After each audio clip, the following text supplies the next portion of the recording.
Turning now to your community focus, we're joined once a month here on 12 News at 4 by Providence Mayor Jorge Elorza. He joins us now live in studio. Mayor, thanks for being here. Great to be here. So I want to start with the Superman building. The City Council just last night gave initial approval to the tax breaks for that project.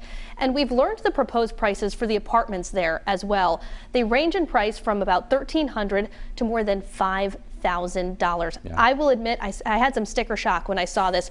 Do you think that the average Providence resident could really afford to live in that building? Yeah, that's a tough one. So we know we have a housing crisis throughout the city, and what's clear is we need housing at every range of the of the price cycle. And so we know that there are families or people that can and will rent those units, but we want to make sure that there's at least some that is set aside for people that only make a certain percentage of the average median income. So we were able to do that. But look, I understand some folks have concerns about affordable housing, et cetera, and in this project, you can't accomplish everything on every project.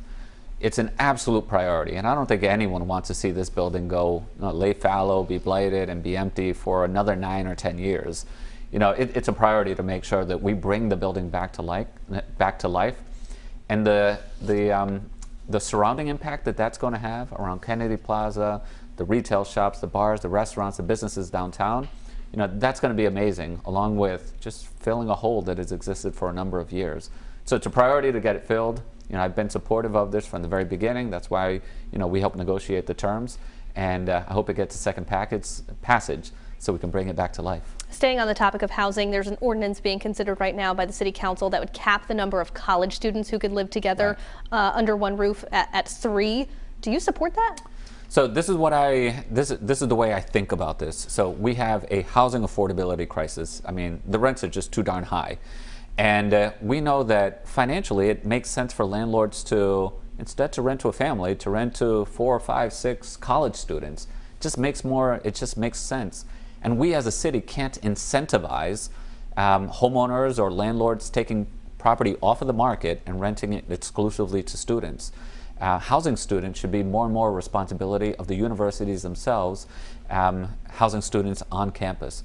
And so I look at it through the lens of, what can we do as a city to make sure that we limit the financial incentives that homeowners have to take the properties off the market and just dedicate them to students. Because if we do nothing, what's going to happen is that more of these units are going to be converted strictly for students.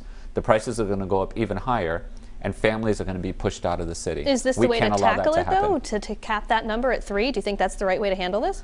That's potentially one. I mean, we got to look at everything. Like I mentioned, more pressure on the universities to house kids on campus. We got to look at the impact of Airbnb, how many units that's taken off of the market.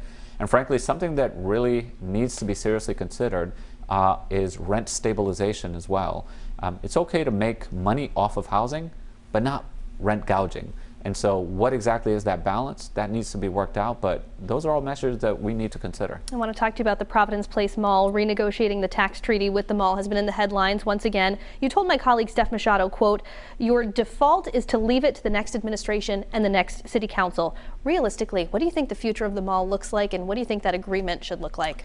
So the mall currently pays somewhere like $1.5 million, somewhere maybe $2 million. They made an offer to pay maybe $4.5 million, but come 2028, their tax bill to the city is going to be about $25 million. And so my default is, well, let's just wait. And who knows who the owner is going to be? Who knows what kind of uses they're going to ask for at that time? There's no need to do something imminent or immediately.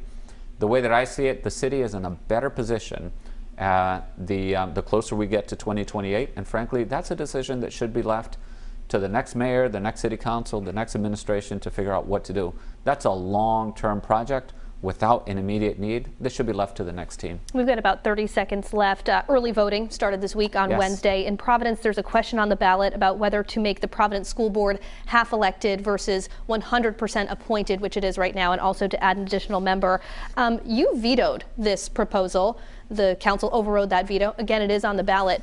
I assume you're encouraging voters to vote no. Yes, this is something that I'm strongly against. Look, we have all kinds of challenges in education. We get that. But does anyone seriously think that inserting more politics into education is the answer? I don't think anyone seriously can say yes. So I'm urging everyone, please vote against it. It's question number 11 on the Providence ballot. Please do not support and vote against an elected school board. That's all the time that we have. Providence Mayor Jorge Elorza, thanks so much for being here. Thank you.